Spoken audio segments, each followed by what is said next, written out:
A Working Man is, well, another Jason Statham movie, which means you have seen it before, but we still have to talk about it, so let's just jump right into this thing. But as always, before we get started, if you're new here, my name is Aaron, and I talk all things movies and TV, but really mostly movies. So if you're into that sort of thing, go ahead and hit that subscribe button for me, and if you enjoy my videos, hit that like button while you're at it as well. And as always, if you've seen the movie, you know what to do. Let me know your thoughts on it down below in the comments. But now that that is all out of the way, let's talk about the most Jason Statham movie there ever was, A Working Man.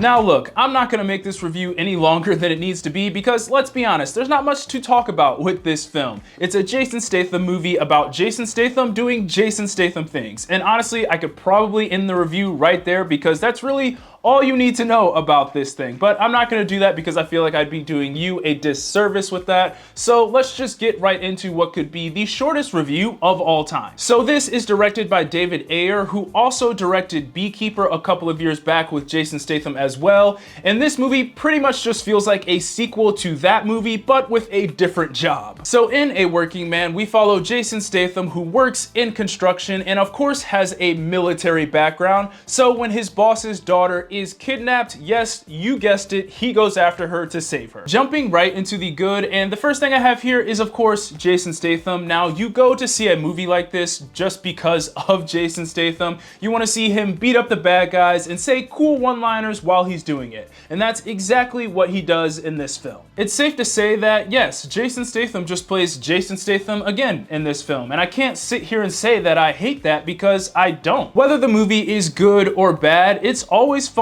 and entertaining watching him play the action hero because, well, he's good at it and he is really good at just being the guy who can beat up a bunch of other guys in an action scene. And that leads me into my next positive about this film, which is the action. Now, it's clear that the action is hands down the best part of this entire movie. It was cheesy, but you get to see Jason Statham take out the bad guys in cool ways. It was a lot of him taking on multiple guys and just absolutely destroying them, which is very typical for a Jason Statham movie. But I will say the best action scene in this entire movie was probably the entirety of that third act where he finally goes to the place where they're holding his boss's daughter in order to save her. This was the moment that you were waiting for throughout this entire movie, and for me, it delivered. He just went full Green Beret in that scene, and it was awesome. I also like that they kind of leaned into the cheesiness of the action. There were a couple of gunshots that just sent people flying like 10 feet across the room,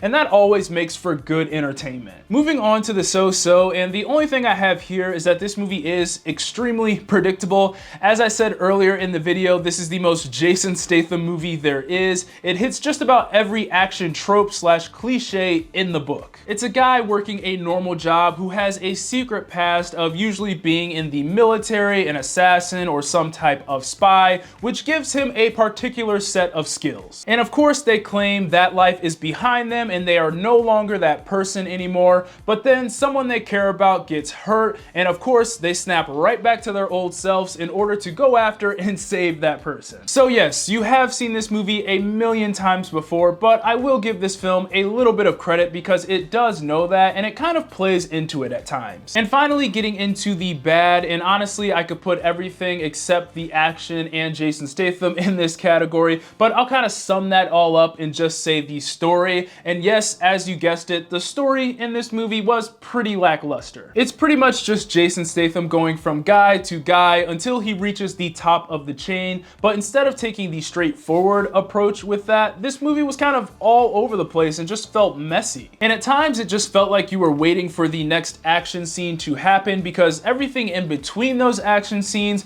just felt really boring and slow and uninteresting. But as I said before, the third act was really cool and was easily the best part of this movie, but it just seemed like they didn't really know how to get there. So everything leading up to that third act, outside of the action of course, was just kind of meh. So with that said, this is just another Jason Statham movie. You know exactly what you're going to get, and that's good action scenes and some cool one-liners. And everything outside of that is just subpar. But I will say for this film, I definitely have seen better Jason Statham movies. Those are my thoughts on A Working Man. Be sure to let me know what you thought of the movie down in the comments, and as always, be sure to like, subscribe, comment, get your Eazy Apparel at shopeasyapparel.com. God bless, and I'll see you guys later. Peace.